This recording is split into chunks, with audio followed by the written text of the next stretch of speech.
السلام عليكم الزول الفلاوين كي راكم دايرين. اليوم نهضروا على السيادة الوطنية. Aujourd'hui nous allons parler de la souveraineté nationale. ونهضروا فهمني على الجيش الجزائري، يعني العسكر. على بالكم باللي الساس تاع الدولة الجزائرية هو العسكر. Vous savez que la fondation, le pilier de l'État algérien, c'est l'armée. Et l'armée est à la fois le pilier de l'État algérien, mais c'est aussi l'institution qui protège notre pays, nos frontières et notre peuple. Ça fait comme مثال. 17 novembre 2024. L'Algérie a prévu un budget record pour l'armée. Ça c'est Algérie 360. Algérie a prévu un budget record pour l'armée. Pourquoi?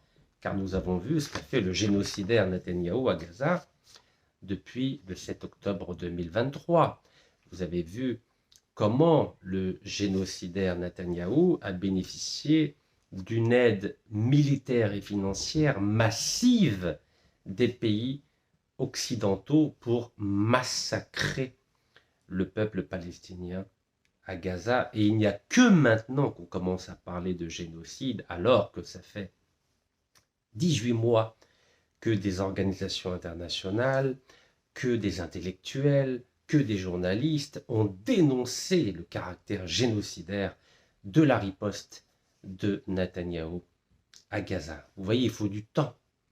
Et l'Algérie a compris, surtout après ce qui vient de se passer en Syrie et en Iran, que c'est uniquement en allouant un budget extrêmement important à l'armée algérienne qu'on pourra défendre notre pays, notre peuple et nos richesses. Donc, l'Algérie a compris cela, alhamdoulilah, qu'il ne fallait compter que sur soi-même. Même l'Iran a été totalement abandonné par la Russie alors qu'elle venait de signer un accord stratégique pendant 20 ans avec Moscou.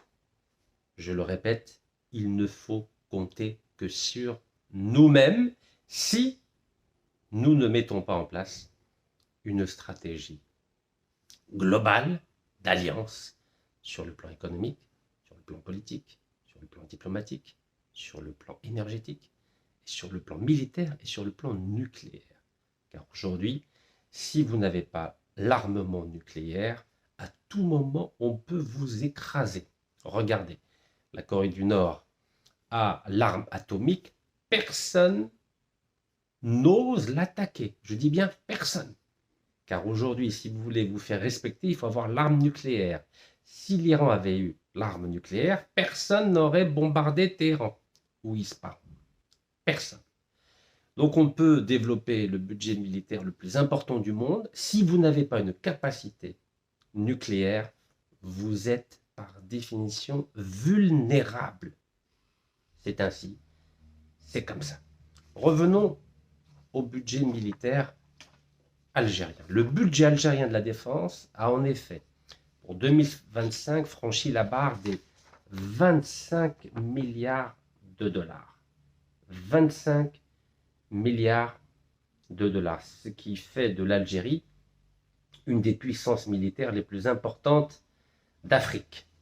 Alors, comment Jeune Afrique a présenté les choses? Les autorités algériennes annoncent cette année encore, donc pour 2025, une forte hausse de leurs dépenses militaires si les armes conventionnelles restent en bonne place dans le budget. Armes conventionnelles, ce sont les chars, ce sont les avions, ce sont les armes légères. Il y a aussi bien sûr les sous-marins, les frégates, etc. Les sommes allouées aux drones et à la cyberguerre grimpent aussi. On a vu avec l'Iran que si vous ne maîtrisez pas la technologie militaire, notamment en termes de précision, de communication, de télécommunication, votre armée est complètement aveugle. Donc, dans le principe, c'est une très bonne chose que l'Algérie développe son arsenal militaire et j'espère un jour nucléaire savez que tout seul, on ne pourra pas faire grand-chose. Regardez l'Iran. Depuis plus de 45 ans, elle essaie d'avoir l'armement nucléaire, ça ne marche pas. La Libye avait essayé avant, l'Irak avait essayé avant. Personne n'a réussi. Le seul pays musulman qui dispose de l'armement nucléaire, c'est le Pakistan. Et le seul pays africain qui disposait de l'arme nucléaire, c'était l'Afrique du Sud au moment de l'apartheid. Mais malheureusement, le grand Nelson Mandela, au nom duquel nous avons baptisé le grand stade d'Alger, a été obligé de signer l'abandon du programme nucléaire d'Afrique du Sud afin que les Occidentaux l'autorisent à devenir le premier président noir de l'Afrique du Sud. C'est comme ça. Il faut faire des sacrifices. Donc, revenons au budget militaire algérien. C'est un budget très important. Mais pour financer un budget très important, il faut avoir les moyens de le financer. Il faut avoir une économie forte. Il faut disposer de la souveraineté sur les principales richesses pétrolières, gazières et minières algériennes. Alors, grâce à ce budget très important, l'Algérie est désormais classée à la 25e place mondiale des puissances militaires. Selon un rapport 2024 de Global Firepower, l'Algérie progresse au 25e rang mondial des puissances militaires sur 145 pays évalués. L'ANP développe une production locale d'armements de pointe, notamment des drones, des blindés, des armes de précision, révélées lors de la 32e foire de la production algérienne. C'est important. Et c'est une avancée notable vers l'autosuffisance et l'indépendance militaire pour le pays d'Afrique qu'est l'Algérie. Donc on voit bien que sur le plan militaire, l'Algérie essaie de développer ses propres capacités, sa propre production. Et elle essaye que dans les prochaines années, elle n'ait plus besoin des puissances étrangères. Vous savez qu'aujourd'hui, nous importons à peu près 90% de notre arsenal militaire. Mais l'Algérie a une réflexion pour essayer de ne plus dépendre de qui que ce soit, pour produire les avions, pour produire des missiles, un peu comme l'Iran aujourd'hui. Donc il y a une vision stratégique de ne pas dépendre des puissances étrangères. On a bien vu, regardez la Russie, chez qui nous importons 90% de notre armement militaire, est incapable depuis le 22 février 2021 de gagner une guerre devant un tout petit pays qui s'appelle l'Ukraine. Incapable. Pourtant, la Russie est la deuxième puissance militaire au monde. Nous, on est 25e. Et la Russie n'est pas capable de remporter la guerre depuis 4 ans. Plus de 4 ans. Donc, vous imaginez l'Algérie, si elle rentre en guerre, elle aura des difficultés. Alors que la Russie est une puissance nucléaire, avec un membre, elle est aussi membre permanent au Conseil de sécurité, deuxième puissance mondiale, et elle ne peut pas battre l'Ukraine. Alors bien sûr, l'Ukraine est soutenue par l'Europe, par les Occidentaux, en tout cas à l'époque de la présidence Biden, donc par les États-Unis. Aujourd'hui, c'est moins le cas, mais tout ça pour vous dire, c'est extrêmement difficile. Extrêmement difficile. Donc si l'Algérie n'a pas les moyens financiers de continuer à développer son arsenal militaire, elle risque d'avoir des difficultés dans les prochaines années. Alors, déjà en 2022, l'Algérie avait prévu pour 2023 un budget de 23 milliards de dollars.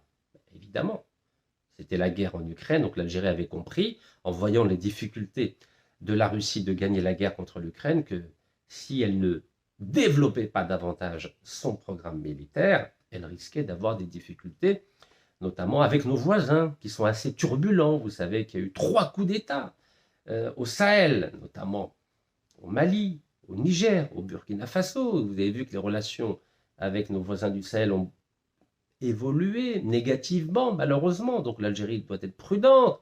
Vous avez vu aussi que notre voisin de l'Ouest a signé un accord militaire et sécuritaire avec le génocidaire Netanyahou. Donc là aussi, l'Algérie doit être extrêmement prudente.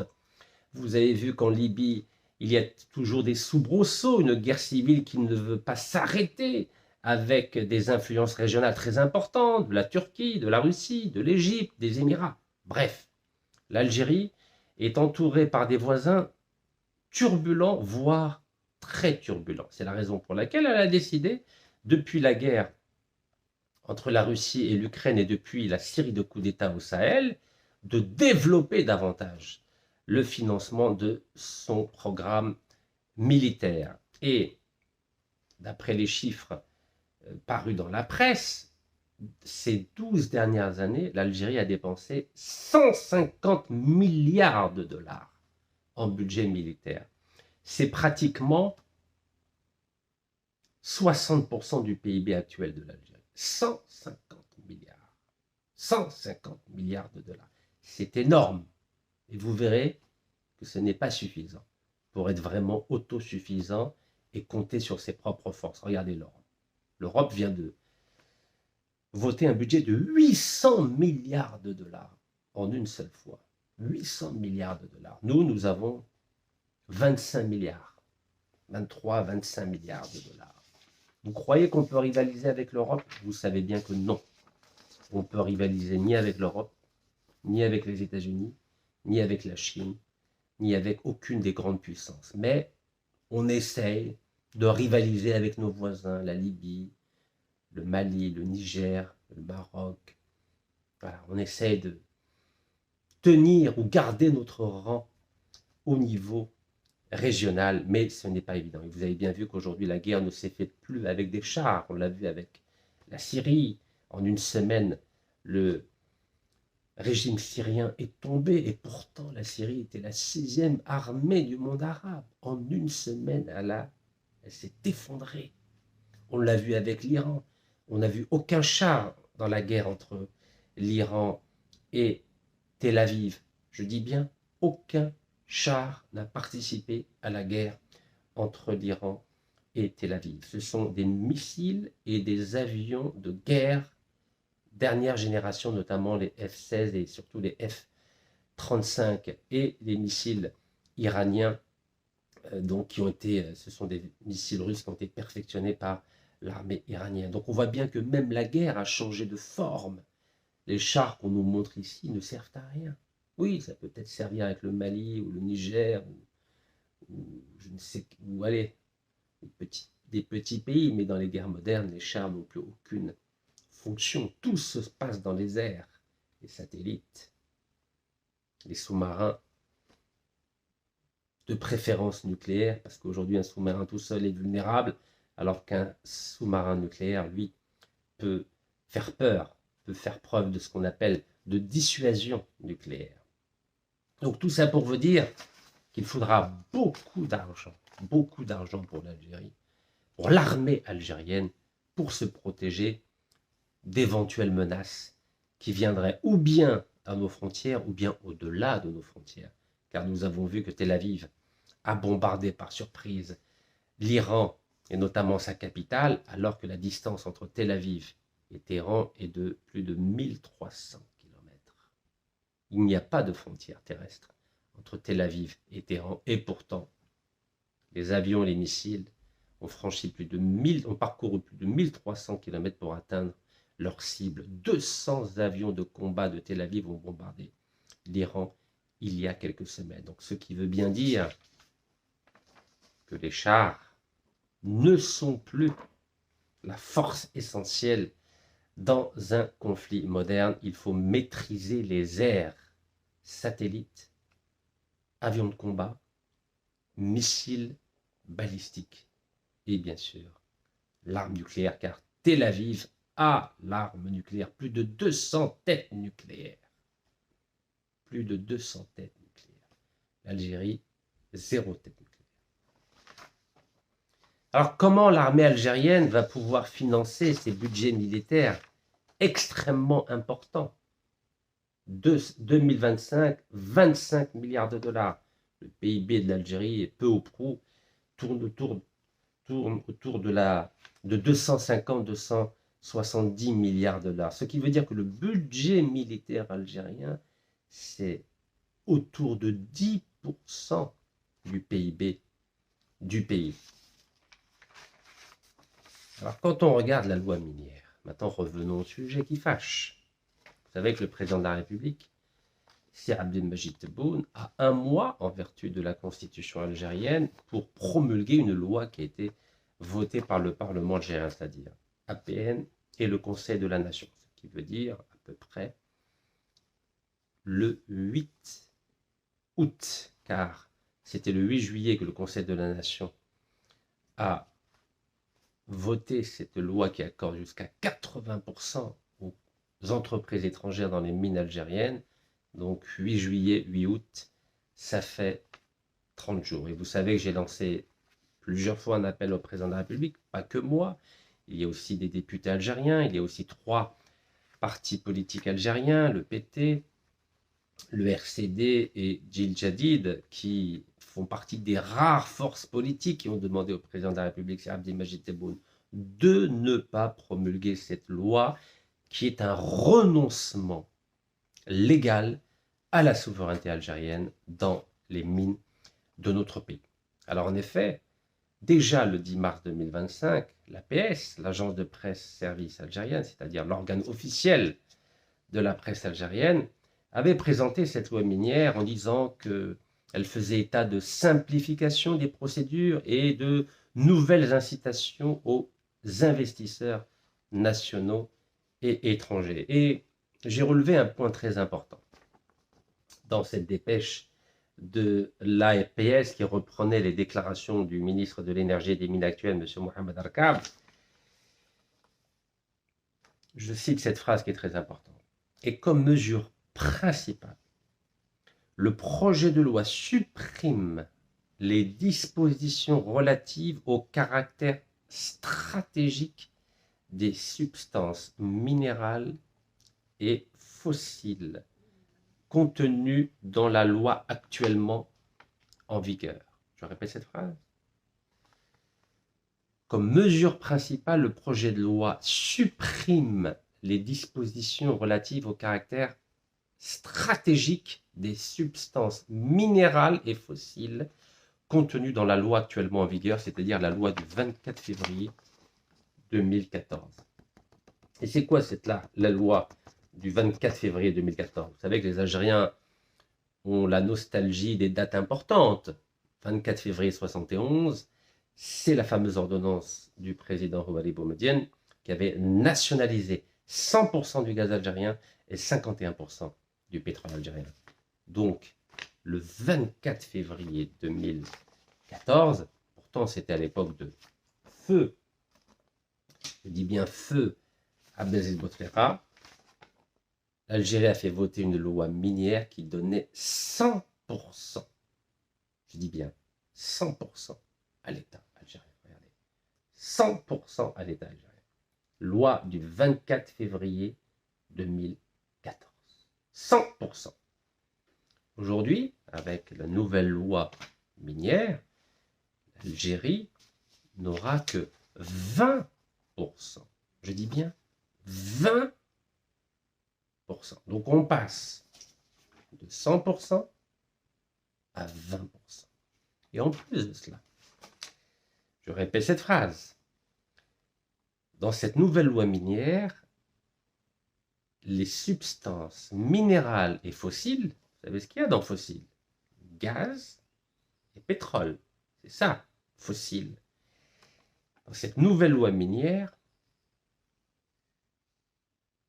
gaz et pétrole ne seront plus considérés comme des substances stratégiques. Regardez.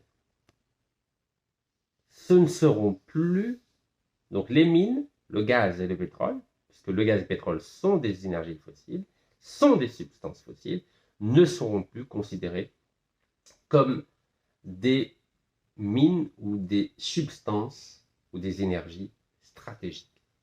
Ça veut dire qu'elles ne seront plus protégées par la loi 5149 qui considère que tout ce qui est stratégique pour l'Algérie, c'est-à-dire la défense, le gaz, le pétrole et les mines, était à caractère stratégique. Alors je vais je vous en donne la confirmation, que ce qui est considéré comme stratégique, c'est quoi dans l'Algérie de 2014? Donc armement, gaz, pétrole et mines. Donc cette phrase de « les substances minérales et fossiles ne sont plus considérées comme stratégiques », je vais vous dire ce qui est considéré comme fossile. À propos du secteur des mines, des carrières et de l'extraction du pétrole et du gaz. Écoutez-moi bien. Le secteur minier comprend les établissements qui extraient des minéraux solides d'origine naturelle comme le charbon et les minerais, des minéraux liquides comme le pétrole brut et des gaz comme le gaz naturel.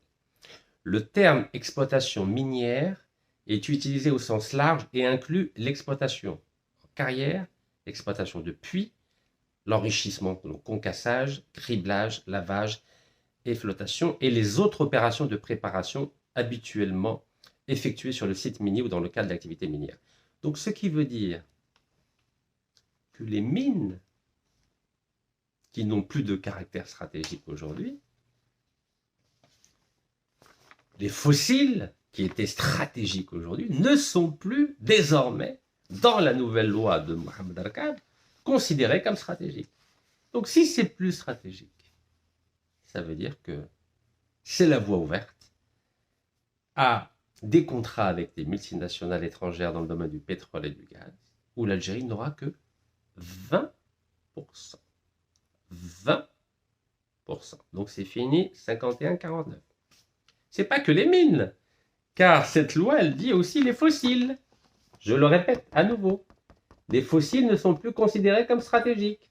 Alors qu'on vient de voir que les fossiles, c'est le pétrole et le gaz. Pétrole et gaz. Et ça passe comme une lettre à la poste. Donc ça veut dire quoi? Ça veut dire que tout ce qu'a fait Houari Boumediene, feu Houari Boumediene le 24 février 71, c'est fini. Houari Boumediene avait dit que 100% du gaz doit être algérien, 51% du pétrole doit être algérien.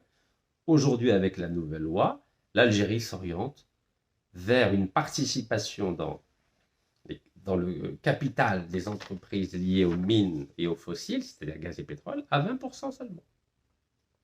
Donc la souveraineté de Houari Boumediene, Rabbi yarhamou, bye bye. Allah yarhamha. La loi minière de 2014, du 24 février 2014, qui donnait 100% à l'État algérien dans les mines, Allah yarhamha. Mais on oublie de dire, c'est parce que l'Algérie avait nationalisé le pétrole et le gaz, le 24 février 71, qu'elle a pu tenir tête à l'époque aux grandes puissances. Après l'attaque barbare de Tel Aviv, en Palestine, en Syrie et en Égypte, vous vous en souvenez, juin 1967. Qu'est-ce qu'a fait l'Algérie? L'Algérie a décidé de cesser de livrer du pétrole aux États-Unis et à la Grande-Bretagne, et l'Algérie avait rompu les relations diplomatiques avec les États-Unis et la Grande-Bretagne, et en plus de ça, l'Algérie avait nationalisé à 51% la première société américaine qui s'appelait Getty Oil en Algérie, c'était en 68. Mais la décision a été prise en 67. Juin 67. La souveraineté, ce n'est pas 20%. La souveraineté commence à 51%.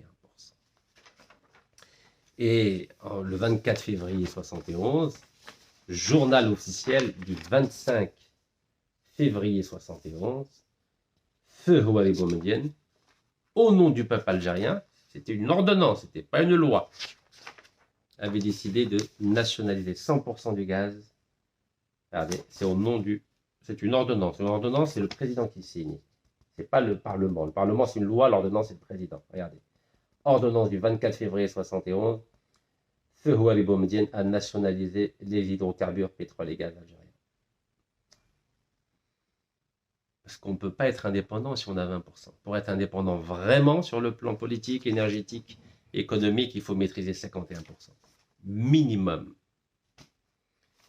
D'autres avant nous avaient fait la même chose. Le Mexique. du général élu démocratiquement, car Feu Houari Boumedienne, en 65, n'avait pas été élu démocratiquement. Le colonel Boumedienne avait pris le pouvoir à l'occasion d'un coup d'État, c'était le 19 juin 1965. Mais le général Lázaro Cárdenas, lui, a été élu démocratiquement en 1934 pour un seul mandat. Et lui n'a pas changé la constitution, parce que la constitution mexicaine disait un seul mandat de 6 ans. Donc 1934, 1940. Il était général, il s'est présenté aux élections, il a gagné les élections en 1934, et 4 ans après, en 1938, le 18 mars 1938, qu'a fait le grand général président Lázaro Cárdenas? Il a nationalisé 100% du pétrole mexicain jusqu'en 2011. Vous imaginez? De 1938 à 2011. Et en 1940, à la fin de son mandat de 6 ans, il est parti gentiment à la maison. Il n'a pas changé la constitution pour un deuxième ou troisième ou cinquième mandat comme chez nous. Non. Il a dit, j'ai fait ma mission, j'ai nationalisé 100% du pétrole. Il a créé une entreprise qui s'appelle Pemex, Petróleos Mexicanos, et il a contrôlé 100% du pétrole mexicain. Voilà le héros du Mexique en termes de souveraineté nationale, de la même façon que le héros de l'Algérie en termes de souveraineté nationale, c'est le colonel Houari Boumedienne Rabbi Yarhamou.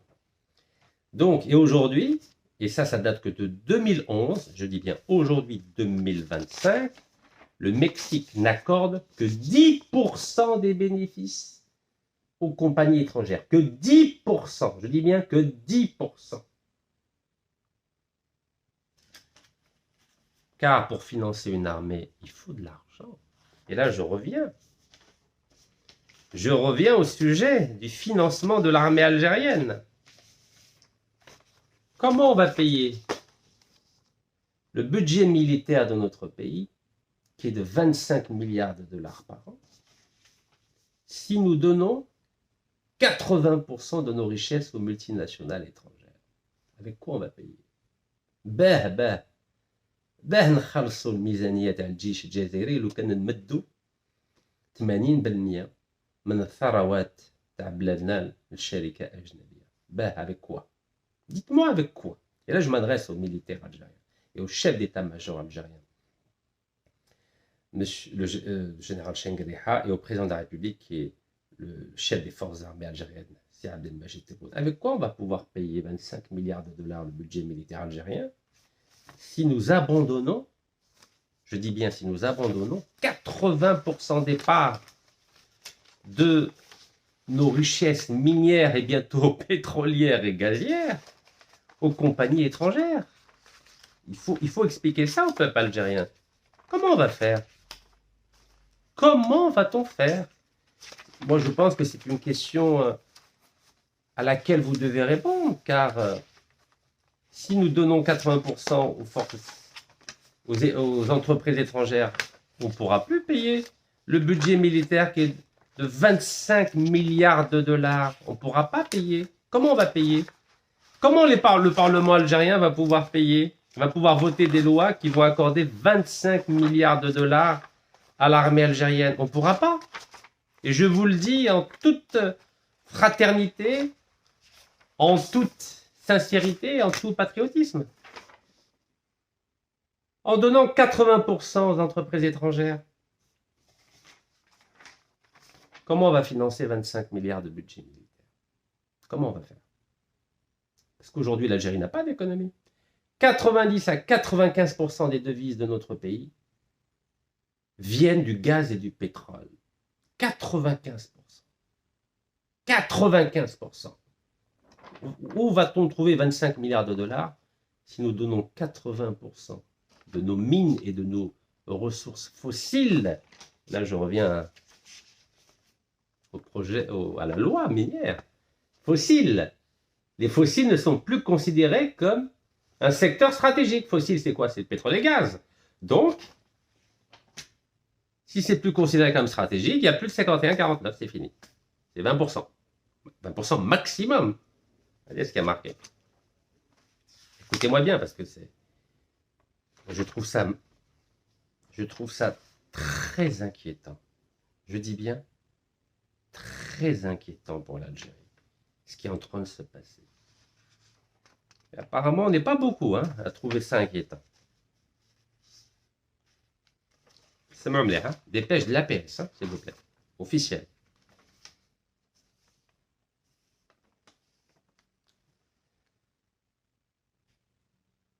L'entreprise nationale aura le droit à une participation limitée au maximum à 20% du capital. Vous entendez? La participation de l'entreprise nationale sera limitée au maximum à 20% du capital de la société exploitante. Vous savez ce que ça veut dire? Maximum 20%? Ça veut dire que ça peut être 0%, 1%, 2%, 5%, 10%, 15% et maximum l'Algérie n'aura que 20%. Limité au maximum à 20% du capital de la société qui va exploiter les mines ou les énergies fossiles. Vous avez vu, fossiles. Fossiles, c'est gaz et pétrole, regardez. Fossile n'est plus considéré comme un secteur stratégique. Fossile, je vous l'ai dit, je vous ai montré la définition, c'est gaz et pétrole, fossile, regardez.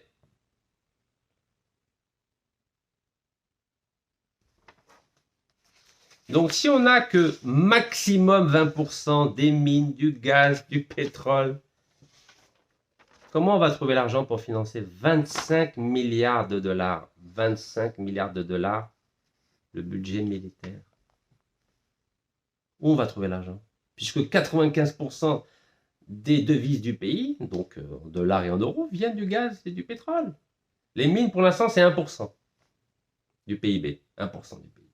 C'est-à-dire à peu près 2,5 milliards de dollars. Donc, où allons trouver l'argent? Où? Là, je m'adresse à l'armée algérienne. Puisque, vous avez bien vu, on vient de voter une loi qui n'est pas encore promulguée. J'espère qu'elle ne sera pas promulguée. Promulguée, c'est-à-dire signée par le président. Toute loi qui est votée au Parlement doit être promulguée, c'est-à-dire signée par le président dans un délai de 30 jours. Voilà ce que dit la Constitution. 30 jours maximum. C'est-à-dire le 8 août maximum. Donc si on donne 80% aux étrangers, du capital, des mines et bientôt pétrole et gaz, comment on va trouver l'argent pour financer 25 milliards de dollars? Le budget militaire algérien, qui est très important et nécessaire à la sécurité de notre pays. Ça, c'est une première chose. Maintenant, je pose la question. Si on donne, et là je pose la question à l'armée, au président, à l'élite et au peuple algérien. Si on donne 80% du capital des ressources minières et bientôt gaz et pétrole aux multinationales étrangères, l'armée algérienne, ça va être quoi sa fonction? C'est de protéger les intérêts des multinationales, c'est ça? Parce que si on donne 80% multinationales dans le désert, dans le Sahara, c'est-à-dire que sa fonction, ça va être quoi? À partir du moment où on va renoncer à notre souveraineté, parce que quand on donne 80%, c'est qu'on a renoncé légalement à la souveraineté nationale. Donc, c'est-à-dire quoi? L'objectif de l'armée, ça va être de protéger les intérêts des 80% d'intérêts des multinationales, c'est ça? C'est ça qu'on veut? Donc, le peuple algérien est d'accord pour ça? L'armée algérienne est d'accord pour ça? C'est-à-dire que finalement, on va devenir l'armée algérienne va devenir une entreprise de sécurité des intérêts pétroliers, gaziers, miniers des multinationales, c'est ça? Parce qu'à partir du moment où on n'a plus la majorité, c'est que l'armée ne défend plus les intérêts de l'Algérie. Elle défend les intérêts des multinationales qui vont être dans le Sahara. Gaz, pétrole et mines. Est-ce que c'est ça que l'armée veut? Il faut nous le dire. Je pense que l'armée, le président de la République, doivent tous les deux dire au peuple algérien et préciser au peuple algérien le rôle de l'armée avec cette nouvelle loi minière, puisqu'on n'aura que 20%. Donc moi, vous savez, j'étais à l'école, comme vous. Si on a 20%, ça veut dire que 80%, c'est pas à nous. Donc notre armée, nos chars, nos missiles, nos sous-marins, nos drones, ils vont protéger qui? Ils vont protéger 20% seulement qui appartiendront à l'Algérie. Donc ils protégeront 20% qui appartiennent à l'Algérie, mais ils protégeront surtout les 80% des parts que posséderont les multinationales. C'est bien cela. C'est ça qu'on veut. C'est pour ça qu'on dépense 25 milliards de dollars pour protéger 80% des parts que posséderont les multinationales dans les mines algériennes et ensuite gaz et pétrole. C'est ça. Moi, Rachid Nekla, je ne suis pas d'accord. Moi, je ne veux pas dépenser 25 milliards de dollars pour protéger les 80% des parts des multinationales dans le désert algérien. Non, je ne suis pas d'accord. Et je vous le dis calmement, je vous le dis avec beaucoup de respect, je ne suis pas d'accord. Et ma voix, c'est une voix sur 47 millions d'Algériens. Je ne suis pas d'accord pour dépenser 25 milliards de dollars par an pour simplement protéger les 80% des parts des compagnies étrangères qu'il y aura, que ces compagnies auront dans le désert algérien. Je ne suis pas d'accord. Je ne sais pas ce que vous en pensez. Si vous êtes d'accord, il n'y a pas de problème, parce qu'on est dans une démocratie. Si vous êtes d'accord, il n'y a pas de problème. Surtout que les contrats signés, c'est pendant 30 ans. Vous savez ce que ça veut dire 30 ans? Je vais vous l'écrire. 30 ans, c'est 6 mandats. 30 ans. La Vinsna. Contrat, c'est 30 ans. 6 mandats présidentiels. Donc, les entreprises étrangères avec qui le ministère de l'Énergie ou le Sonatrach ou je ne sais qui va signer des contrats, c'est pendant 30 ans. Donc, le peuple algérien est d'accord pour que pendant 30 ans, on donne 80% des richesses minières aux étrangers et que chaque année, on va dépenser 25 milliards de dollars pendant 30 ans. Donc, calculez 25 milliards de dollars pendant 30 ans, ça fait combien? 3 fois 5, 15. 3 fois 2, 6. 715 milliards de dollars, c'est ça? Bon, je ne sais plus calculer, moi. 3 fois 5, 15. 3 fois 5, 15. 3 fois 2, 6. Ça fait 750 milliards de dollars. Donc on va dépenser pendant 30 ans, à peu près, ça va augmenter, vous le savez, 750 milliards de dollars pour protéger pendant 30 ans 80% des parts que les multinationales étrangères auront dans notre SAR. Wow. Et vous êtes d'accord?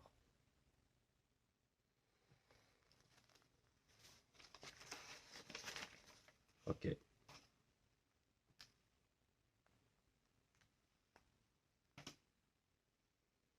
Si vous êtes d'accord, j'ai rien à dire. Hein. Vous êtes d'accord?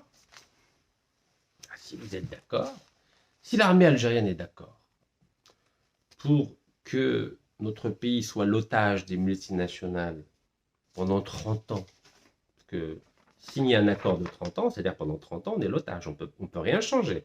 Vous savez ça. On peut rien changer pendant 30 ans.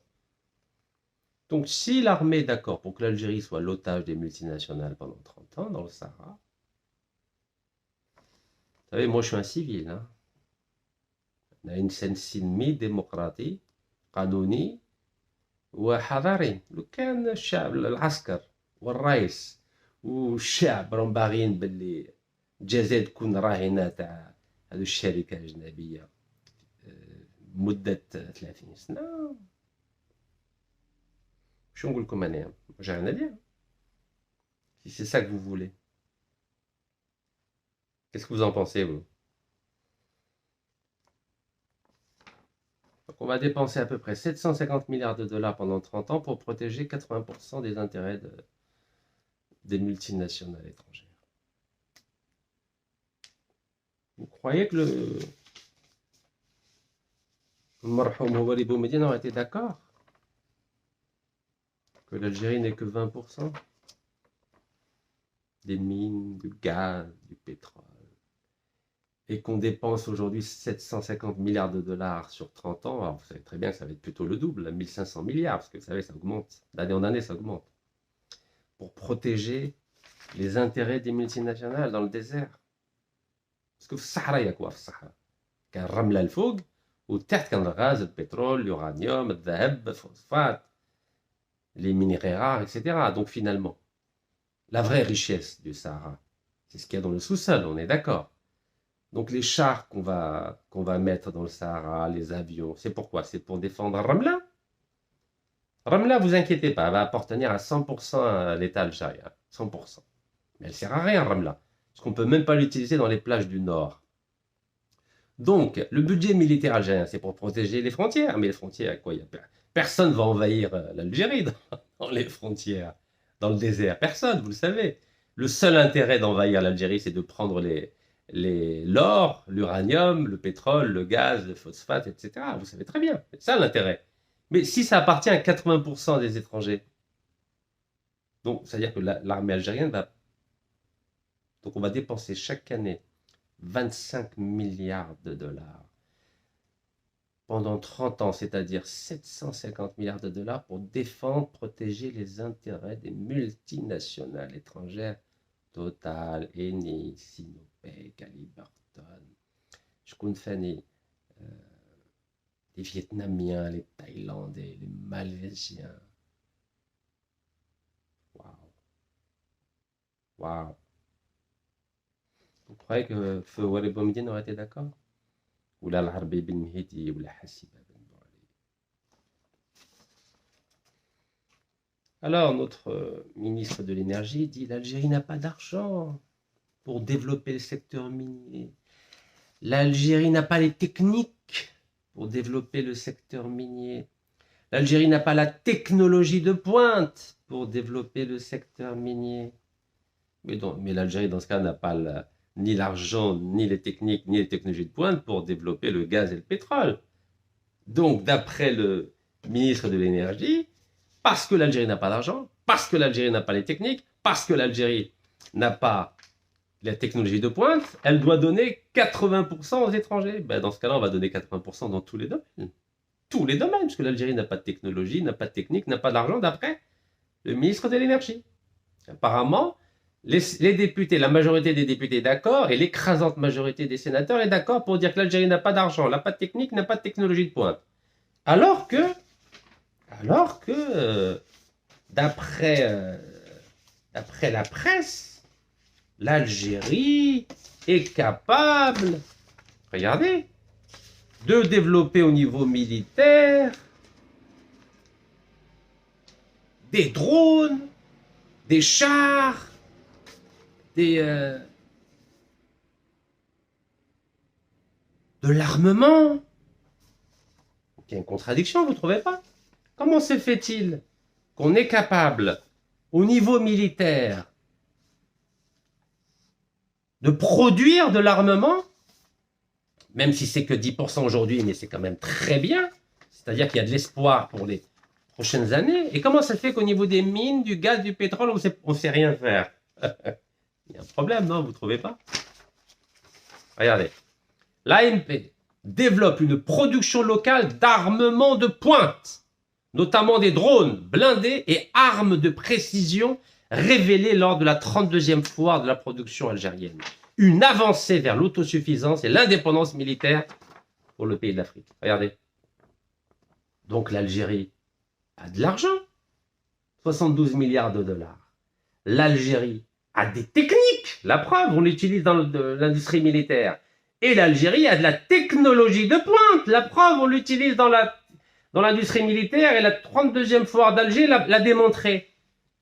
Donc c'est qui dit vrai, c'est qui dit faux? Comment s'est fait-il que dans l'armée, on a de l'argent, on a des techniques, on a de la technologie de pointe, et comme par hasard, dans le secteur des mines, où la gaz et pétrole, Mohamed Arkab, Midzergi, il dit qu'on n'a pas d'argent, on n'a pas de technique, on n'a pas d'industrie de pointe, de technologie de pointe.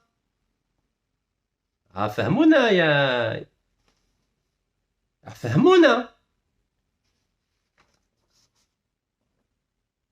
Donc on est capable dans l'armée d'investir 25 milliards de dollars. On a de l'argent. C'est quand même énorme, 25 milliards de dollars.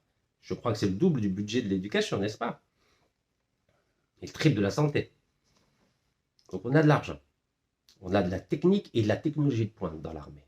Comment ça se fait qu'on n'a rien dans le mine? D'après ce que dit Mohamed Rakab. Dans le gaz, on est obligé, et le pétrole et les mines, on est obligé de donner 80% aux multinationales.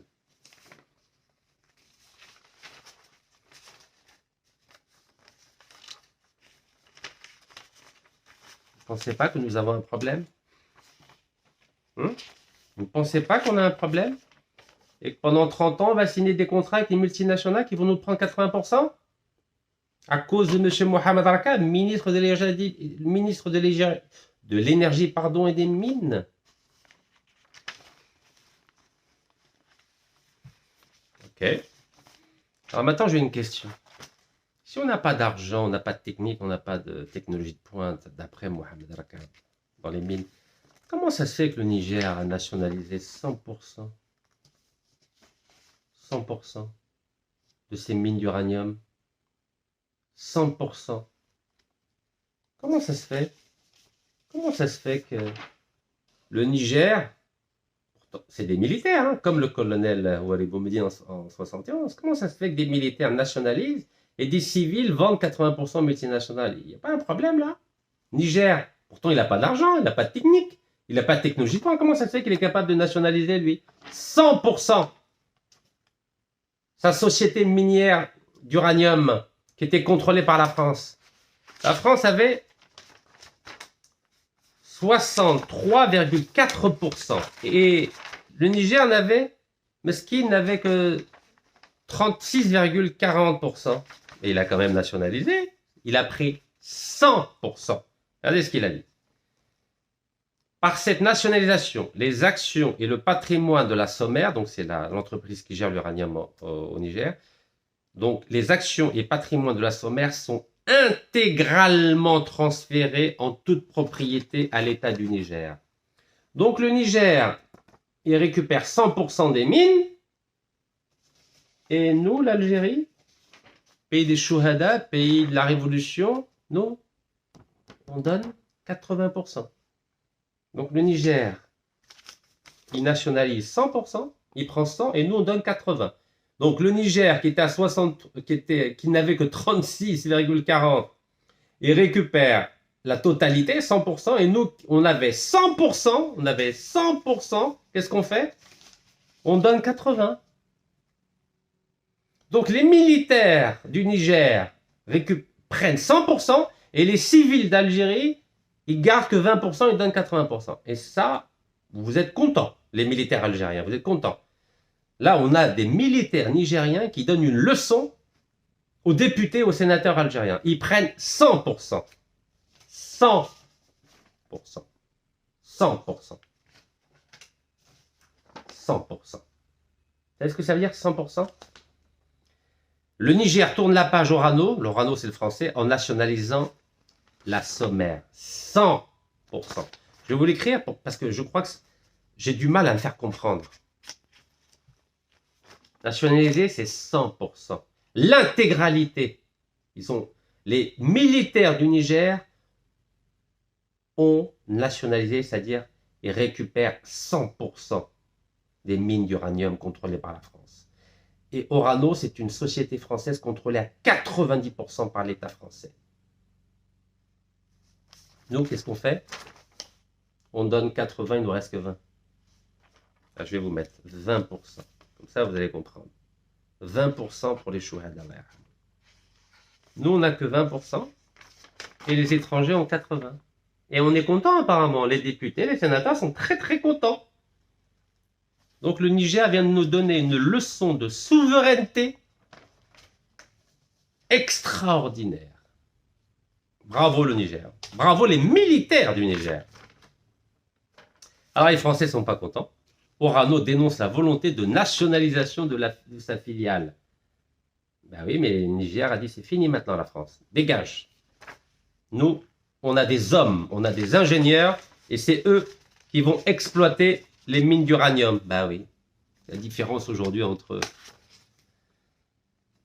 les militaires du Niger et les députés sénateurs algériens. Les députés sénateurs algériens disent, nous, on n'a pas d'argent, on n'a pas de technique, on n'a pas de technologie, donc on donne 80%.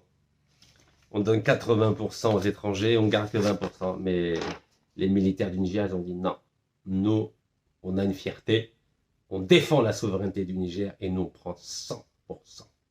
Comme c'était le cas. Comme c'était le cas il n'y a pas longtemps. Depuis 2014, c'était le cas. L'Algérie avait 100%. Mais apparemment, il y en a qui ne veulent pas que l'Algérie ait 100%. Je me demande qui. Comment ça se fait qu'en Algérie, il y a des gens qui ne veulent pas que l'Algérie ait 100%? C'est quand même bizarre, non?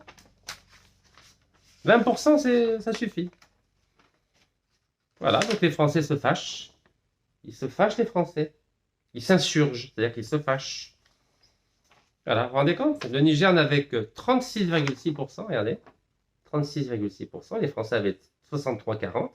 Mais dans la réalité, le Niger n'avait que 9,2% des parts, regardez, 9,2%. Dans la réalité, hein. En théorie, ils avaient 36,60% dans l'uranium de leur propre pays, mais en vrai, ils n'avaient que 9,2% des parts. Donc ils se sont dit, mais les Français sont en train de nous escroquer. Ah oui. Donc vous nous avez fait rêver qu'on avait que 36,60, mais en vrai, on n'avait que 9,2. Ben, les militaires nigériens ont dit, hey, ça suffit, on va prendre 100%. Cachez-la, dégagez. Nous, au Niger, on est capable de développer notre propre uranium. Incroyable, hein? Quelle leçon de souveraineté que viennent de nous donner les Nigériens. Et ça fait pas longtemps, ça fait 40 jours, regardez. C'était le 19 juin, date de la célébration du coup d'état du colonel Houari Boumediene le 19 juin 1965. Et le 20 juin, les Français se sont fâchés. Orano dénonce la volonté de nationalisation. Regardez, le 20 juin. Communiqué officiel d'Orano. Orano, c'est l'entreprise française qui contrôle l'uranium au Niger, qui est contrôlée, et cette société est contrôlée à 90% par l'État français. Vous vous rendez compte, des militaires du Niger ont pu résister à une puissance nucléaire comme la France, vous imaginez? Qui a le droit de veto aux Nations Unies, et nous, on n'est pas capable de résister. Waouh! Alors qu'on vient de dépenser 25 milliards de dollars hein, pour le budget militaire. C'est combien le budget militaire du Niger? On va regarder en direct. Juste pour que vous ayez une ordre d'idée. Alors on va taper sur Internet. Je connais le chiffre, mais je préférais le faire en direct devant vous. Budget militaire Niger. On regarde. Alors, combien est le budget de la défense du Niger? C'est notre voisin, le Niger. Il faut que je prenne en dollars, parce que là, c'est du franc CFA, qui dépendent toujours. Ah d'accord, bah, c'est intéressant, tiens. Vous savez, il est de combien? Je vais prendre une source francophone, c'est mieux.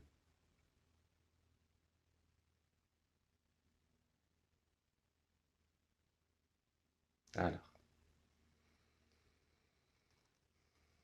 Aïe, aïe, aïe, aïe, aïe, aïe.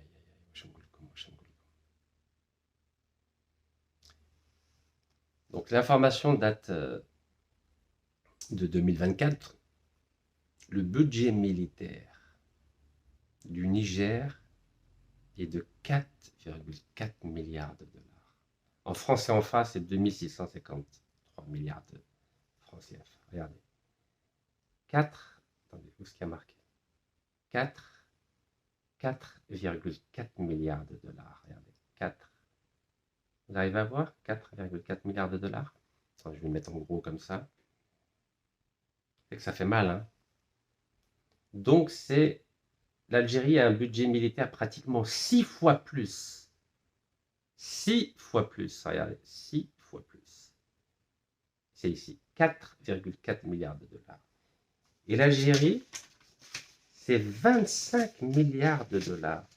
Vous voyez la différence ou pas? Ça fait x6, non? Vous savez, moi, je ne sais plus compter maintenant. crois que c'est x6, mais on va le regarder ensemble, non? x6. Donc, le Niger a un budget militaire 6 fois moins important que l'Algérie, et pourtant, il nationalise 100% de son uranium. Moi, je comprends rien. Je ne sais pas quoi vous dire. Franchement, je ne sais pas quoi vous dire. Je suis désemparé. Je suis perdu. Je ne comprends pas ce qui se passe. Là, je ne sais pas. Je comprends rien. Je ne comprends rien à ce qui se passe en Algérie. L'Algérie vote un budget de 25 milliards de dollars sur le plan militaire pour protéger l'Algérie. Et on cède 80% de nos ressources minières aux étrangers, alors que le Niger, qui a même pas 4,4 milliards, pratiquement 6 fois moins que le budget militaire algérien, nationalise 100%. J'ai pas compris. Mais si on n'a que 20%, comment on va financer ces 25 milliards? Comment on va faire? Moi, je ne comprends pas. Je ne sais pas comment on va financer. Comment l'Algérie va financer? Comment on va financer? C'est la question qui se pose. Voilà, 25e rang mondial des puissances militaires. On n'est pas capable de résister aux multinationales comme le Niger. Le Niger, il résiste.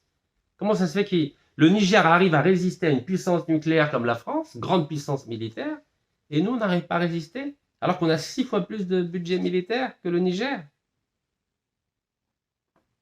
Ben oui, le Niger, il nationalise ses mines, 100%. Et nous, on privatise nos mines, on garde que 20%. Ah, je suis obligé de revenir dessus, parce que sinon mon message, il ne va pas passer. Pendant 30 ans, on va être l'otage des multinationales. On n'aura que 20%. Et vous croyez qu'avec 20%, on peut financer 25 milliards de dollars de l'armement algérien? Mais avec quel argent? On va le trouver où l'argent? Et là, je m'adresse vraiment au président et aux militaires algériens, et au chef d'état-major et au vice-délégué, ministre délégué à la Défense. Mais comment on va financer le budget pendant les 30 prochaines années si on n'a que 20% des mines et bientôt du pétrole et du gaz? Moi, je sais pas le nain. On ne pourra pas financer le budget militaire. On ne pourra pas. Aujourd'hui, vous avez quel âge? Pour moi, j'ai 53 ans. Moi, vous savez, je peux mourir demain, après-demain, même aujourd'hui, même juste là, je peux mourir tout de suite.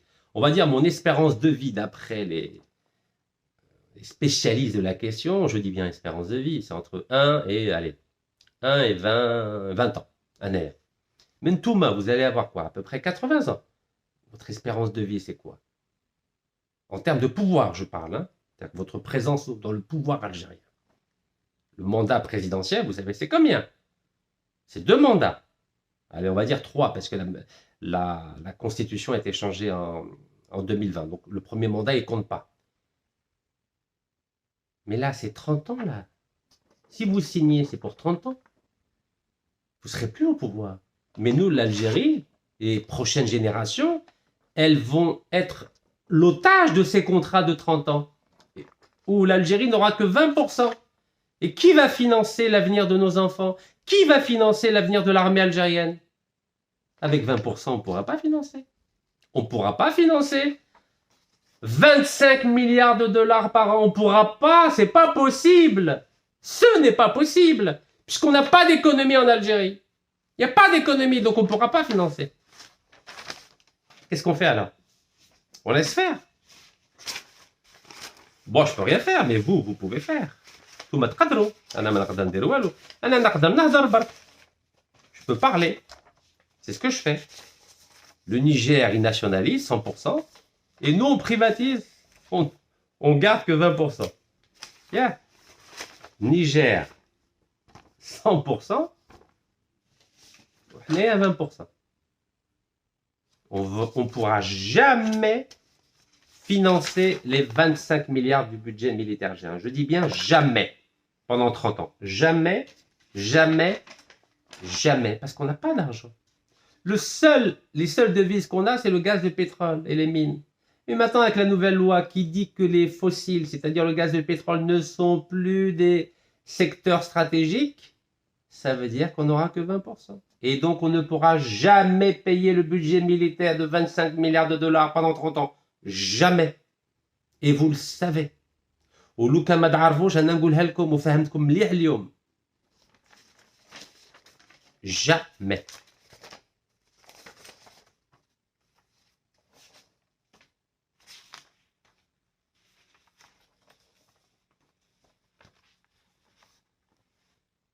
Vous n'avez pas remarqué, les seuls qui défendent la souveraineté de leur pays et de leurs ressources, ce sont les militaires. Vous n'avez pas remarqué? Moi, j'ai remarqué. Les seuls qui défendent les ressources de leur pays, c'est les militaires. Colonel Houari Moumadine en 71, colonel, le général Lázaro Cárdenas en 1938 au Mexique, le général Tiani au Niger. J'ai remarqué que c'est que les militaires qui défendent la souveraineté. Alors que les députés sénateurs algériens, eux, ne défendent pas la souveraineté. Ils ont voté une loi qui donne 80% aux étrangers. Alors que le général mexicain Cárdenas, il a pris 100% du pétrole. Et que au Niger, le général Tiani a pris 100% de l'uranium. Il y a un problème, non? Vous savez, ça fait des mois que j'ai demandé au président de la République, Abdelmadjid Tebboune, de nommer un militaire vice-président de la Sonatrach pour contrôler, superviser tous les contrats de gaz et de pétrole. Pour l'instant, personne ne veut écouter. Allez. De toute façon, l'armée algérienne va s'en rendre compte. Quand il n'y aura plus d'argent pour financer l'armée, qu'est-ce qu'ils vont faire les militaires algériens? Ils vont comprendre, ils vont faire la même chose que les militaires du Niger. Ils vont être obligés de changer la loi. Ben oui, il faut récupérer 100% de nos ressources. Sinon, on ne pourra jamais voter un budget militaire de 25 milliards. Jamais. Je dis bien jamais. Jamais. L'argent, il ne tombe pas du ciel, l'argent. Oui, on pourra utiliser la planche à billets pendant 1 an ou 2 ans, mais pas plus. Regardez le Mali, pays pauvre aussi. Hein. L'or représente 10% du PIB du Mali. 10%. Regardez ce qu'il a fait. Pourtant, c'est un dictateur, hein, Assimi Goïta, mais c'est un militaire. Regardez. Il a lancé une raffinerie d'or avec le russe Yadran. Ouais, et il a pris 62% des parts. Il n'a pas pris 20%. Comme en Algérie. Nous, 20%. Regardez, lui, il prend 62%. De l'or. L'or, c'est 10% des richesses du PIB. Donc, 10% du PIB du Mali. Ah oui, c'est un militaire. Lui, il défend son pays. Nous, les députés sénateurs, ne défendent pas la souveraineté du pays. 20% de ces affaires. Pendant 30 ans, hein, pendant 30 ans, on n'aura que maximum 20%. C'est-à-dire que ça va de 0 à 20, vous avez compris. De 0 à 20%. Comme Toscialé. Toscialé, vous vous en souvenez? On a 0% dans Toscialé. 0%. Je vais y arriver encore. Vous savez, je n'ai pas de problème à répéter. Le Mali de 62% raffinerie d'or. Le Mali, c'est septembre 2023. Et ils n'ont pas pris 20%. Hein. 62%.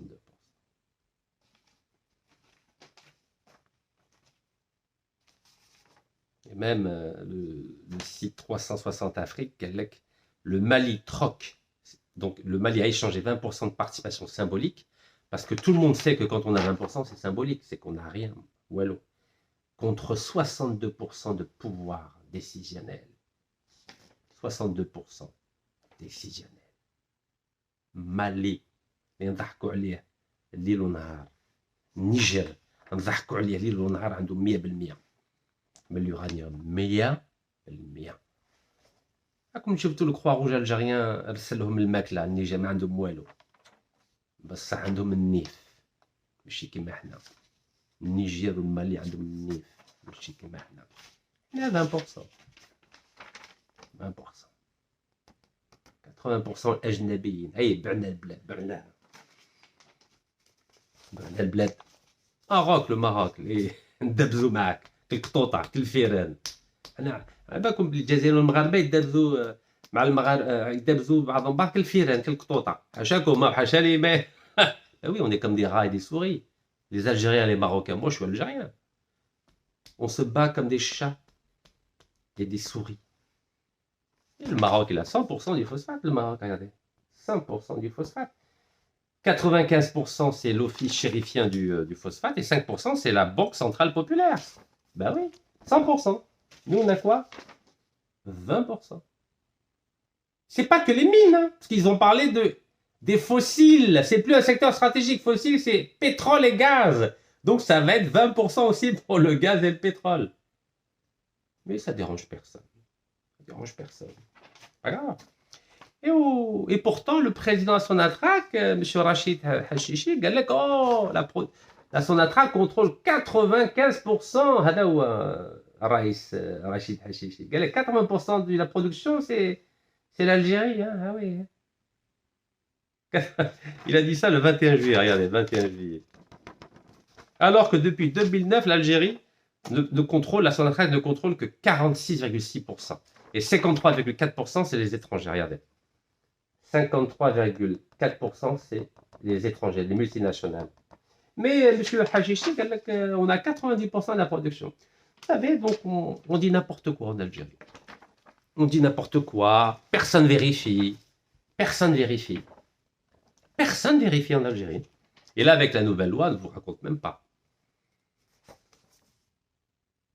Donc déjà, la loi du 11 décembre 2019, que j'ai combattue et à cause de laquelle j'ai été emprisonné, ben maintenant, on plonge, ça se dégrade.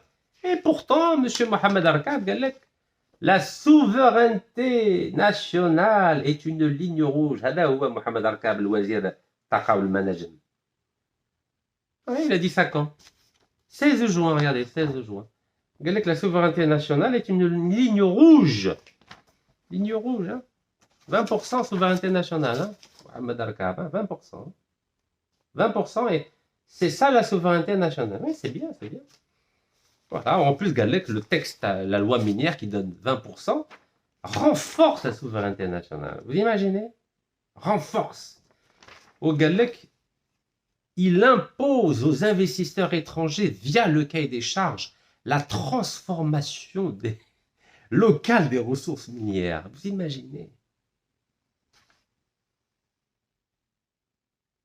Comment on en est arrivé là? Comment on en est arrivé là? Depuis quand 20% ça renforce la souveraineté nationale? Dites-moi, depuis quand? Dans quel pays au monde, avoir 20% ça renforce la souveraineté nationale? Dites-moi. En plus, pendant 30 ans. Hein. Vous savez que les prochains présidents, ils ne pourront rien faire. Ils ne pourront rien faire. Si un prochain président en 2029, ou la 2034, ou la 2039, ou la 2044, ou la 2049, ou la 2054, ou la 2059, ou la 2064, ne pourront rien faire. On sera otage de ces contrats signés dans le cadre de cette nouvelle loi minière qui est sacrilège pour la souveraineté nationale. Mais Mohamed Arkab Galek, c'est une ligne rouge, la souveraineté nationale. Avec 20%.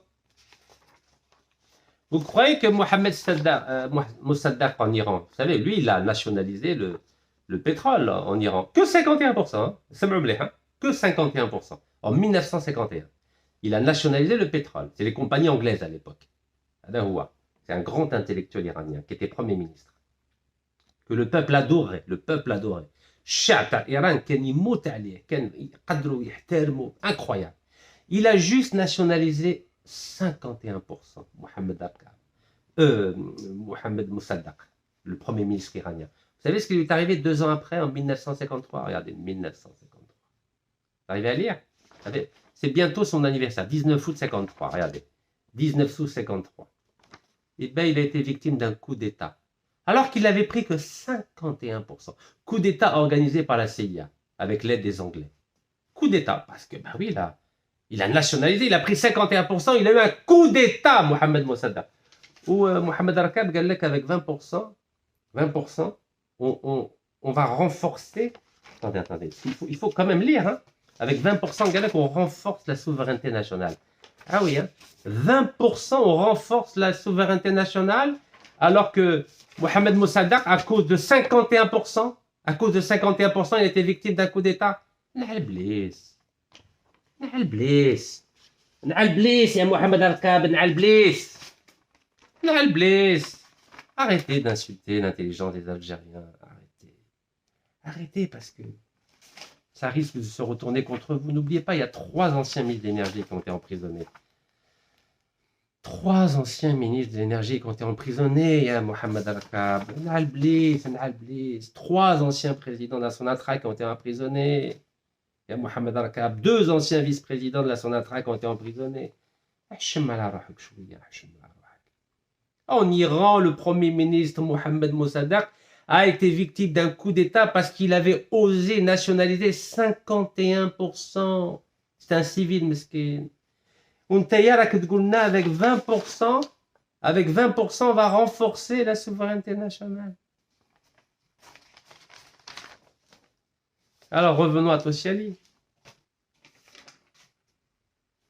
Tosciali va exporter, c'est une société de droit algérien. Parce que moi j'aime bien les commentaires. Il y en a qui disent oui, mais M. Nekaz, vous oubliez de dire que Tosciali, ou là les entreprises minières vont être de droit algérien. Mais dans tous les pays du monde, je dis bien dans tous les pays du monde, les sociétés qui travaillent dans ces pays, les sociétés étrangères qui travaillent dans ces pays, doivent créer une filiale qui est de droit de leur pays. Donc, par exemple, je ne sais pas moi, Total, quand elle vient travailler en Algérie, c'est Total Algérie.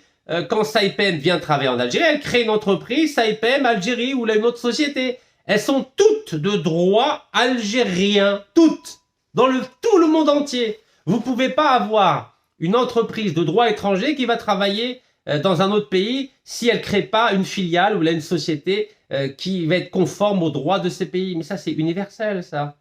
Tosciali Algérie, oui, c'est une société de droit algérien qui va exporter 4 milliards de dollars d'ici 2026, donc en acier de haute qualité. Mais c'est une société qui n'appartient pas à des actionnaires algériens. Elle appartient à 100% à des actionnaires turcs. Et le dernier actionnaire turc, il a 0,2%. Regardez, 0,2%. C'est un des 3 frères Tosciali, regardez. 0,2%. Vous voyez 0,2. Vous arrivez à lire 0,2. L'Algérie n'a même pas 0,2. Elle n'a même pas 0,1. Elle a 0. Voilà, 100% de droit algérien, l'entreprise, mais 100% actionnaire turc. 100%. Donc, avec la nouvelle loi minière, elle dit maximum 20%. Mais ça peut être 0%. Ah oui, ça va de 0 à 20. Ça peut aller de 0 à 20. 0 à 20. 0 comme Tosciali. 0 comme Tosciali. Et 20 comme Gassitwil à l'époque, en 2004. Vous savez, quand le site de Gassitwil, le gisement de Gassitwil, Chakib Khalil avait signé un contrat avec les Espagnols où l'Algérie n'avait que 20%. Bah oui. Après, comme les Espagnols ont mis 3 ans de retard pour faire les travaux, l'Algérie a décidé d'annuler le contrat. Voilà. Mais on avait donné 80%. Bah oui, déjà, Chakib Khalil avait donné 80%. Donc, ce qui se passe, c'est pas grave. C'est gravissime. Mais on a l'habitude, à vrai dire. Donc, Gassitwil, on avait 20%. À Bir Smana, on n'a que 20%. Les Espagnols, Cepsa, ont 75%. Et 75% des Espagnols. On a l'habitude, hein, vous savez. Sonatrach n'a que 20%. Washkain Fani. Sinopec, le chinois, depuis 2002, il avait 75% à Zerzatine. L'Algérie n'avait que 25%. C'est une vieille tradition algérienne. Hein. Regardez, c'est une vieille tradition algérienne. Eh, 25%. Vous arrivez à lire 25%? Là, c'est CNN Asia. Il s'agit du premier investissement de Sinopec. En plus, une entreprise toute récente, en 1998. Et en 2002, on a signé avec eux. Les 25% restants du projet seront détenus par le producteur algérien Sonatrach. Regardez, vous voyez? On a 35% à Ain Salah. Regardez, Ain Salah. On n'a que 35%. Regardez. Sonatrach, 35%. On a aussi 35% à Toit de Gaz.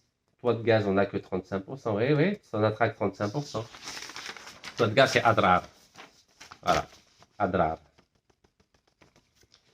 Argen, on a 40%. Regardez, Sonatrach, 40% des actions.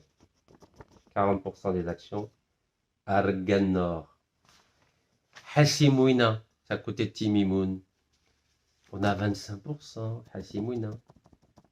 Et le Norvégien Statoil Equinor à 75%. Oui, on a l'habitude, à vrai dire. Ah, c'est moi. Comment il s'appelle ce beau projet qui s'appelle GBRS. Ça s'appelle Bir Sebha et Bir Msana. L'Algérie, avec l'Algérie n'a que 25%, regardez, 25%, le Vietnamien à 40% et le Thaïlandais à 35%. Vous voyez, vous arrivez à lire. On a l'habitude d'avoir 20, 25, 35, 40. Normal. Puis on a l'habitude de céder au chantage des Français, vous avez vu. Vous vous souvenez des Français? Regardez les Français, les grands Français. Total poursuit l'Algérie en justice, 2016. Et c'est peut-être ça le grand point faible de l'Algérie, c'est que les Français ont des choses contre nous. Regardez, 1er juillet 2016, Total poursuit l'Algérie en justice. Ça, c'est Le Monde. 2 juillet 2016, Choroq. Total porte plainte contre la Sonatrach. Je continue. Algérie 360, 2 juillet 2016. Total exige 500 millions d'euros de dédommagement à l'Algérie. Vous arrivez à lire?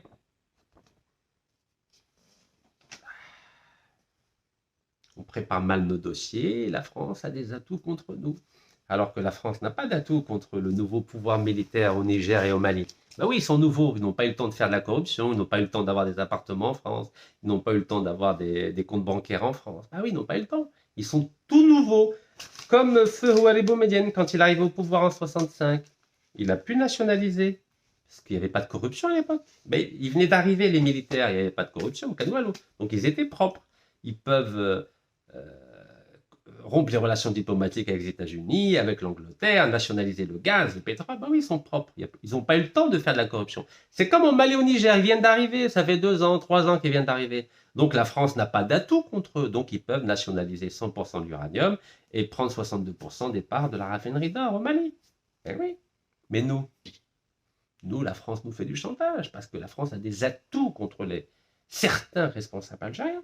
Donc après que Total ait porté plainte contre l'Algérie, ben, qu'est-ce qu'a fait l'Algérie en 2018? Donc elle a porté plainte en 2016, elle a demandé 500 millions d'euros de dédommagement le 2 juillet 2016. Et qu'est-ce qui se passe en 2018?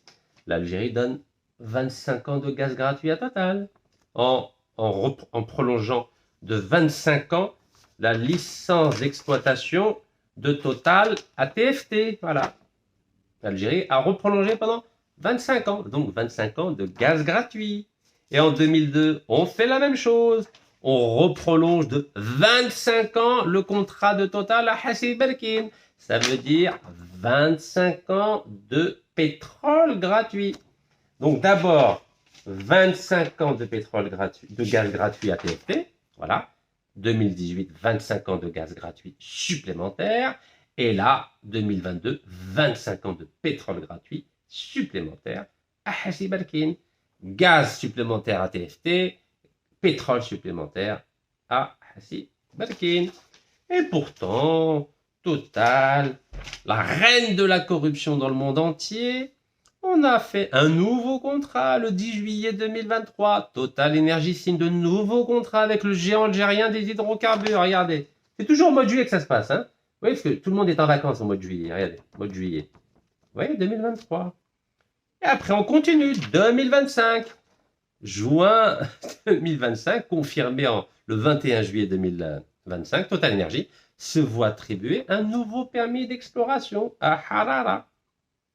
Et pourtant, Total, reine de la corruption, elle a l'habitude de corrompre les ministres et les ambassadeurs et les hauts fonctionnaires des compagnies pétrolières. Regardez, elle a été condamnée pour corruption. corruption d'agents publics iraniens. Regardez, ça c'était quand 2018. Voilà. Je continue en 2000. Donc la mise à jour date de 2025. Donc c'était en 2016. Total condamné à 750 000 euros pour pour corruption. Regarde. Nous, on aime beaucoup les entreprises comme Total parce que c'est les reines de la corruption. Pareil, Total condamné pour corruption en marge d'un contrat gazier en Iran. Regardez. Et même en 2014, Total a été condamné pour surfacturation.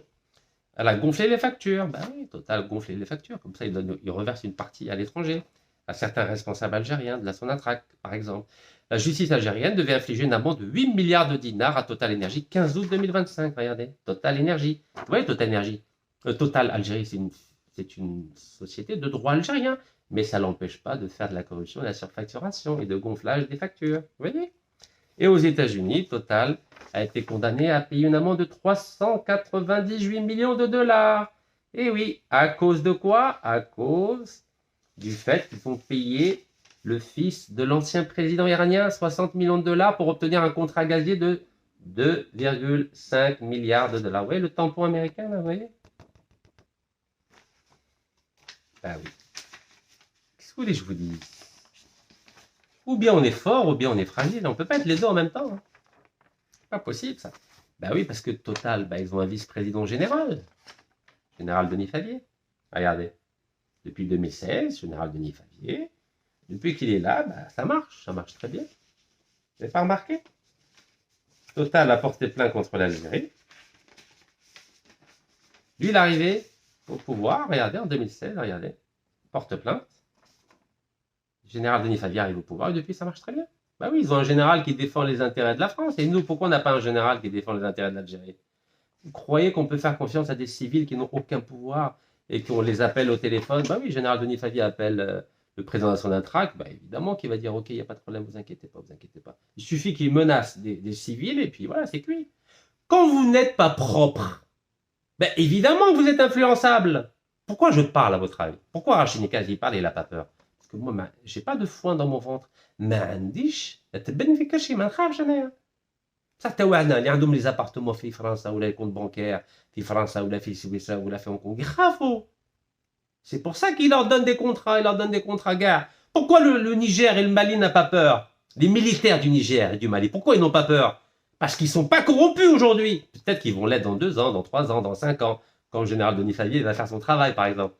Mais aujourd'hui, ils ne sont pas corrompus. Donc, ils peuvent tenir tête aux grandes puissances. Vous imaginez que le Niger a mis fin à la base militaire américaine au Niger? Est-ce que vous imaginez? Le Niger, qui a un petit budget militaire de rien du tout, de 4 milliards de dollars, alors que les États-Unis, c'est pratiquement 900 milliards. Ils ont expulsé. Ils ont mis fin à la base militaire américaine. Ils ont mis fin aux relations avec la France. Ils ont l'ambassade française à Niamey, dans la capitale nigérienne, elle est fermée. Ben oui. Parce qu'ils ne sont pas corrompus pour l'instant. Donc, ils peuvent défendre la souveraineté nationale, comme l'Algérie avait mis fin aux relations diplomatiques avec les États-Unis en 1965. Parce que le Houari Boumediene venait d'arriver au pouvoir. Donc, il arrive au pouvoir en 1965 et en 1967, rupture des relations diplomatiques avec l'Amérique. Il a arrêté d'envoyer du pétrole. Et il a nationalisé la compagnie américaine et anglaise. Ben oui. Quand on est nouveau au pouvoir, on est propre. Donc, personne ne peut vous influencer. Mais aujourd'hui, Général Denis Favier, il suffit qu'il appelle son téléphone, il appelle le président de la Sonatrach ou le ministre de l'Énergie, et puis voilà, et puis nous on signe. Oui, parce qu'on n'est pas propre. Vous vous souvenez ce qu'avait dit le général Hamel, que j'ai rencontré en 2018? Il avait dit à Al-Marhoum Gaïd Salah, d'abord il faut être propre avant de parler. Ben oui, on n'est pas propre. C'est pour ça que n'importe qui peut nous influencer. C'est pour ça que le gouvernement français a décidé de mettre en place une riposte graduée contre l'Algérie. Regardez.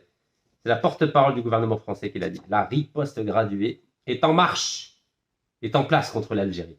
Elle a dit ça le 1er juillet. Voilà, c'est elle. Sophie Primas. Oui. Et puis juste après, qu'est-ce qui s'est passé? L'Algérie a confirmé un nouveau contrat avec Total. Ça fait mal, non? Voilà. Le contrat qui a été promis le 17 juin a été signé le 21 juillet. Voilà, nouveau contrat. Voilà. Donc, quand la France nous menace, on signe un nouveau contrat. Comme en 2016. Vous vous souvenez en 2016? Je vais vous le remettre. En 2016, la France a porté plainte contre l'Algérie. Elle a même exigé 500 millions de dollars, et juste après, 500 millions d'euros, pardon. Et juste après, qu'est-ce qui s'est passé? On a signé un beau contrat avec les Français. Ben oui. Attendez, je vais vous le remontrer. Vous savez, moi, j'ai tout mon temps. Voilà, le 11 juin 2018, regardez. 11 juin 2018, l'Algérie a prolongé de 25 ans. De 25 ans, la licence d'exploitation de Total et Repsol dans le champ gazier de TFT. Voilà, vous arrivez à lire? Ben oui, et on fait pareil là. La France nous menace, hop, et qu'est-ce qui se passe après? Eh ben, on signe un nouveau contrat. Ah oui, c'est fragile. Donc on peut dépenser 25 milliards de dollars de budget militaire. Si on est fragile, ça ne sert à rien. Puis la France a l'habitude de nous mentir. Regardez ce qu'avait dit l'ancien ministre de l'Industrie, M. Farhat Aït Ali, qui est un grand économiste. Il a dit qu'il a déclaré que malgré les promesses de la France, de Renault, de mettre en place donc une industrie automobile en Algérie avec un taux d'intégration de 30%. Vous savez combien elle a fait, la France? Taux d'intégration? Regardez. 4,7%. 4,7%. Regardez. 4. C'est lui qui le dit, hein, c'est le ministre de l'énergie. 4,7%. Est-ce que vous imaginez? Ça, c'est ce qu'on appelle de l'escroquerie. Et vous croyez qu'on a porté plainte contre Renault? Attendez, je vais le mettre en rouge parce que... Voilà, 4,4%. Alors, je vous mets son nom. Donc, il a dit ça le 19 mars 2025. Regardez. Farhat Aït Ali. Farhat Aït Ali, l'ancien ministre de l'Industrie. Voilà, vous voyez? Farhat Aït Ali. Le taux d'intégration réel de Renault, lui, il croyait que c'était 6%, Meskin. Ou un Nia. Mais quand il est arrivé au ministère, voilà, il a cru que c'était, donc Renault, il a cru que c'était 6,5%. Mais quand il arrive au ministère, il a vu que c'était 4,7%. C'est-à-dire, il n'y a pas d'industrie automobile en Algérie. C'est du montage. C'est pas moi qui le dis. Mais on a l'habitude de se faire escroquer par les Français. Mais vous croyez que l'Algérie a porté plainte contre Renault? Non, on ne porte pas plainte. Ben non, parce que si on porte plainte contre Renault, qu'est-ce qui va se passer? Eh bien, le général Denis Favier, il va appeler, il va menacer, il dit « Ah, vous portez plainte contre nous ?» Eh bien, nous, on va vous sortir les dossiers, les appartements que vous avez, les comptes bancaires que vous avez, etc. etc. Et puis, ils vont utiliser l'arbitrage international, mais nous, on a l'habitude de perdre les procès. On a déjà perdu 10 milliards de dollars de procès intentés à l'étranger par des sociétés étrangères. C'est le député algérien, M. Abdelrahman Yacoubi, qui l'a dit. Pourquoi? Parce que Gallek, sur 28 affaires, sur 32 affaires, on a perdu 28 affaires. À cause de quoi? À cause des plaintes. Il s'appelle Abdelwahab Yacoubi, excusez-moi, Abdelwahab Yacoubi, le député. Alors, c'est dû à quoi? Défaillance dans la manière dont les transactions sont menées, mauvaise préparation des cahiers des charges et manque de précision dans la conception des contrats. Manque de précision dans la conception des contrats. J'aime bien dire, hein? Manque de précision dans la conception. Et absence de rigueur dans le suivi. Regardez. Manque de précision dans la conception des contrats et absence de suivi. C'est pas moi qui le dis, c'est M. Abdelwahab Yacoubi, député algérien. On a l'habitude, on perd 10 milliards de dollars. Et c'est qui paye? C'est le peuple algérien. Voilà, l'Algérie. Ça, c'était une interview dans l'Algérie patriotique. 10 milliards de dollars, l'Algérie paye. En termes d'amende. Moi, je vous dis, ça ne va pas. Alors, il y en a qui disent, oui, mais pourquoi tu dénigres l'Algérie? Et je m'attaquerai. Quand ça va? Je dis que ça va. Quand le président a résisté aux pressions de la France pour demander la libération de l'ancien haut fonctionnaire algérien au ministère de l'Industrie, actuel auteur, qui est à la section pénitentiaire de l'hôpital Moustapha Bacha, moi j'ai applaudi et je défends l'Algérie, je défends la justice algérienne. Mais quand on signe des contrats juste après avec Total, vous croyez que je vais défendre la Sonatrach? Mais il faut être cohérent un peu, il faut avoir un peu des principes, non? Il faut avoir un peu de principes. Le président Abdel Majid Tebboune l'a dit, il faut avoir des principes, voyons. On ne peut pas d'un côté être dans une crise ouverte avec la France depuis 1 an, depuis que Macron a reconnu la marocanité du Sahara occidental, et même pas 10 mois après, donner un contrat à Total. C'est pas logique ça, voyons. C'est pas logique. Non, je ne peux pas défendre la gestion de ce dossier-là. Je défends l'indépendance de la justice algérienne, je défends l'action anticorruption du président de la République, si Abdelmajid Tebboune, mais je ne peux pas défendre le fait que la Sonatrach donne des contrats à Total. Ce n'est pas possible. Et parce que je sais comment ça se passe, les contrats. C'est que le général Denis Favier appelle le président Sonatrach et l'Algérie dit ok, d'accord, s'il vous plaît, arrêtez. On l'a déjà vu, 2018, on a redonné 25 ans de gaz gratuit à Total et en 2020, on a redonné 22 ans de pétrole gratuit à Total. Donc on a l'habitude, je sais comment ça fonctionne, voyons. Je ne suis pas né de la dernière pluie quand même.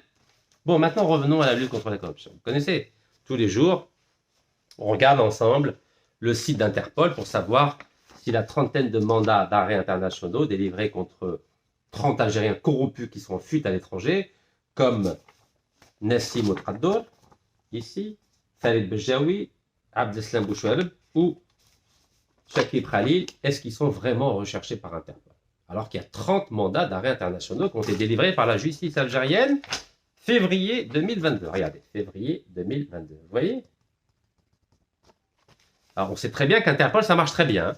Vous vous souvenez, le petit jeune, là, El Yazid Ahamada, qui s'était enfui le vendredi 11 juillet d'une prison française, 48 heures après, je dis bien 48 heures après, c'est-à-dire le dimanche 13 juillet, il y avait un mandat d'arrêt international, avec une notice rouge. Notice rouge émise par Interpol. 48 heures. Les mandats d'arrêt algériens datent de 3 ans et demi, bientôt 4 ans. Février 2022. Eh ben, on va regarder. Regardez, là, c'est la fiche Interpol. Vous voyez, Interpol. 48 heures après, il a eu sa fiche. 48 heures après. Avec 3 belles photos. Voilà. Et ben, on va regarder. Voilà, on a l'habitude. Donc, je tiens à dire que la Sonatrach, grâce à nos vidéos, a remis en place la plateforme Speak Up Atkellem de management anticorruption, qui avait été annoncé dans toute la presse algérienne et internationale le 10 septembre 2023. Il a fallu nos vidéos pour qu'ils remettent en place. Il y a eu un petit bug, ils ont recorrigé le bug suite à nos vidéos, donc Sonatrach, bravo. Mais apparemment, Interpol, non. Mais sauf si peut-être dans 24 heures, ça s'est réglé. On va regarder ensemble, avant de vous laisser passer une belle soirée, Inch'Allah. Alors, on va sur le site d'Interpol. Voilà. Voilà quel site d'Interpol. Voilà, regardez, on est sur le site d'Interpol. Attendez, j'enlève un peu de luminosité. Voilà. Donc, on est sur le site d'Interpol. Vous voyez, on est sur le site d'Interpol et on va personne recherchée comme d'habitude. Hop, personne recherchée, c'est ici. Et on regarde si l'Algérie recherche à donner 30 personnes ou pas. Donc, on va rechercher, pas par nationalité, on recherche par pays, que les choses soient claires. Donc, on va par pays, rechercher par pays, et on tape Algérie. Vous voyez, il y a marqué Algérie là. Il y a marqué Algérie. Bon, d'abord, je vais commencer par l'Allemagne. Comme ça, vous n'allez pas dire que... Voilà, on fait par Allemagne. Vous voyez, il y a marqué Allemagne. Hein. On fait rechercher. Oui, c'est bien. Oui, Allemagne. Et on descend en bas, et on fait rechercher. Et on descend. Est-ce que l'Allemagne recherche des personnes? Ah, l'Allemagne recherche 38 personnes. Vous voyez? L'Allemagne recherche 38 personnes. Ça marche bien. Et on va faire notre pays. Parce qu'il y en a qui me disent, oui, mais tu dis toujours l'Algérie. Eh bien, on va faire par exemple Pakistan. Allez, Pakistan. Pakistan, c'est un pays musulman. Regardez, Pakistan. Vous voyez, Pakistan, on va mettre Pakistan. Hop. Et on fait rechercher. Est-ce que le Pakistan recherche des personnes? Ah oui, 144. Voilà, le Pakistan recherche 144 personnes. Allez, on va faire notre pays. Bangladesh, c'est juste à côté, c'est un pays musulman. Non, l'Iran, parce que c'est la guerre en ce moment. Il y avait la guerre à l'Iran. Regardez, oui, l'Iran. J'ai mis Iran. Je fais Iran. Est-ce que l'Iran cherche des personnes? Par Interpol. On fait recherche. Hop, et on descend. Ah, il y a 2 personnes. L'Iran recherche 2 personnes. Vous voyez? Et maintenant, on va faire Algérie. Bon, vous avez vu que la Russie, c'est 3180 personnes. Hein. Ah ouais, et là, on fait Algérie. Vous voyez? Algérie, hop. Et on verra si l'Algérie recherche des personnes. On recherche. Est-ce que ça s'est réglé ou pas? Bismillah. Eh ben non. Nombre total de notices rouges publiques en circulation, 6151. Il n'y a aucun résultat pour votre recherche. Regardez, aucun résultat pour votre recherche. Vous voyez, Algérie, aucun résultat pour votre recherche. Écoutez, tous les jours, on va faire ça. Donc, malgré 30 mandats d'arrêt internationaux délivré en février 2022 contre Chakib Khalil, Abdeslam Bouchouareb, c'est moi. Farid Bejaoui, Nassim Ouattara.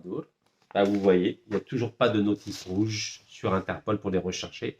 Ça veut dire que ces 30 personnalités algériennes condamnées pour corruption en Algérie, contre lesquelles la justice algérienne a délivré un mandat d'arrêt international, ne sont pas recherchées par Interpol, donc ils peuvent voyager dans le monde entier. Personne ne va les embêter dans les aéroports, dans les ports ou dans les postes frontières terrestres. Sois à l'aise, tranquille. Donc le problème vient d'où? Est-ce que ça vient d'un fonctionnaire du ministère de la Justice qui n'a pas transmis ces informations au Bureau central national d'Interpol à Alger? Vous savez que dans tous les pays affiliés à Interpol, il y a un Bureau central national d'Interpol. Donc il y en a un à Alger. Donc est-ce que c'est le Bureau central national d'Interpol à Alger qui n'a pas fait son travail? Dans ce cas-là, je demande à nouveau au ministre des Startups algérien qui est brillant, je lui fais un peu de pub, pour qu'il répare ce bug, pour que les 30 personnes qui font l'objet d'un mandat d'arrêt international puissent avoir leur notice rouge sur le site d'Interpol. Ben oui, sinon ils vont jamais être recherchés. Ben oui, s'il n'y a pas de notice rouge, ils vont jamais être recherchés. Donc c'est l'HFA, quoi. Ça s'appelle des mandats d'arrêt sans incident, sans conséquence. C'est un peu comme moi. Vous savez, j'étais condamné à 1 an de prison en France avec 12 mois de... donc aménageable avec un bracelet électronique, mais j'ai toujours pas de bracelet électronique. C'est virtuel, c'est un peu comme... je suis devenu comme Bejaoui. je suis devenu comme Chakib Khalil. Voilà, il a un mandat d'arrêt international, mais personne ne le recherche. Et je suis devenu comme... comme Farid Bejaoui, Nassim Ouattara, Abdeslam Bouchouareb. C'est-à-dire qu'ils sont virtuellement recherchés, mais dans la réalité, ouais, c'est un peu comme moi. Moi, j'étais condamné à 12 mois de prison ferme. Bon, j'ai fait de la prison juste avant en Algérie, 4 ans en résidence surveillée, plus 75 jours en France, mais j'étais condamné vraiment à 12 mois ferme, aménageable avec bracelet électronique, mais j'ai toujours pas de bracelet. Voilà, je peux voyager partout dans le monde. Incroyable, hein? Incroyable! Avec mon passeport algérien. Et puis visa américain. Et un récépissé de titre de séjour de 3 mois. Tous les 3 mois, il est renouvelable en France. Vous savez tout ça.